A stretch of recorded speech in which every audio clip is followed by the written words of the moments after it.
I commit crime consistently. I'm selling guns. And I kidnapped one of our rivals. Let's kick your head in constantly all night so you get tired. I had heard that he was kind of trying to steal some of my new recruits, and I just couldn't have that. So I called him up around Christmas time, said we were having a Christmas party and that it's neutral, we're all cool. And he came over, and there was no party. It was just a couple of us waiting for him. Hey, they're blood. I didn't think he would ever go to the cops, you know? It's part of the game. January, February, they arrested me and charged me as an adult for aggravated kidnapping. 17 years old. Plea bargain was, I believe, 3 to 5 years. It was a 3-year definite.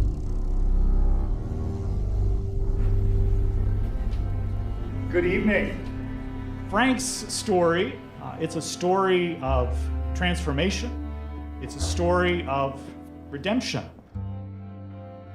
I ain't got out of prison. I ain't got a job. No one's hiring to do with the swastika, aggravated kidnapping on his record. I mean, I'm just not a hiree type person. And a buddy of mine came to me and said he can get me a job doing antique furniture at an antique show. I said, definitely, I'll take the job. He goes, the dude's a Jew that runs the company. You still want the job? And I was like, yeah, if I don't got to talk to him and I can just work, absolutely. And he goes, oh, I told Keith all about you. Said you're some neo-Nazi dude, you just got out of the joint. He goes, he doesn't give a rat's ass what you believe, just don't break his furniture. He just was one of those guys, and he just fit every stereotype. And so, end of the weekend comes, and I think he's not gonna pay me my money. When he came up to me, I'd set up these landmines in a conversation, hoping he'd step on them, and so we could fight. I knew he was not gonna pay me my money, he was going to Jew me. He comes on and goes, I owe you money, don't I? And I was like, yes, you do. Yes, you do, you owe me some money. And he's like, how much? I said, $300, $100 a day or whatever. And he's like, oh, that's right. Yeah, that's right. That's right. You know, like just being a jerk.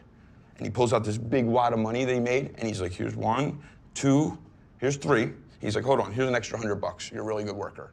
So he goes to drop me off, and he says, what do you do for a living? And I said, I don't do anything. I have a swastika on my neck. And he goes, well, why don't you come work for me? And he gave me a full-time job. I'm still a neo-Nazi. I still wear my Nazi boots every day and everything. And finally, one day, I broke something. And that was his big rule, man. Just don't break my furniture. And so I'm looking up at this Jewish guy, and I'm like, I'm so sorry. I'm so stupid. And all I'm thinking about is how much he's going to take out of my pay, and he's probably going to fire me. And he gives me my whole thing of money. He doesn't open it up and takes them out or nothing. He's like, here you go. I'll see you Monday, right?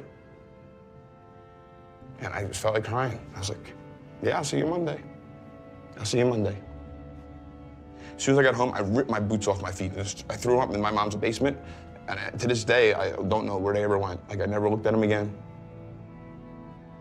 It isn't a systematic thing. We can't legislate being a good human being. And people would throw bottles at us and snowballs, and they'd throw bricks at us, and they scream nasty things at us as we marched through the streets of Westchester or Spokane or wherever. Never once did I duck a bottle and go, whoa, I better rethink my beliefs here. That doesn't happen. It doesn't work that way. But when you started having a conversation with me, I didn't know how to fight against that. I easily fight against the bottle being thrown. There's my enemy. There he is. He's right there in front of me. He threw the bottle at me. I'm going to kick his ass. When you didn't have that interaction with me, I didn't know how to handle it. So we have to go and have those real conversations with people. I was angry, and I knew that I had a liking for violence, but I still thought that deep down inside, I thought I was a good person. I still thought that way of myself. I thought it was about what was right and not right. I thought that what they were teaching me was right. I always thought. Until the end, I really thought that this was 100% the right thing to believe in.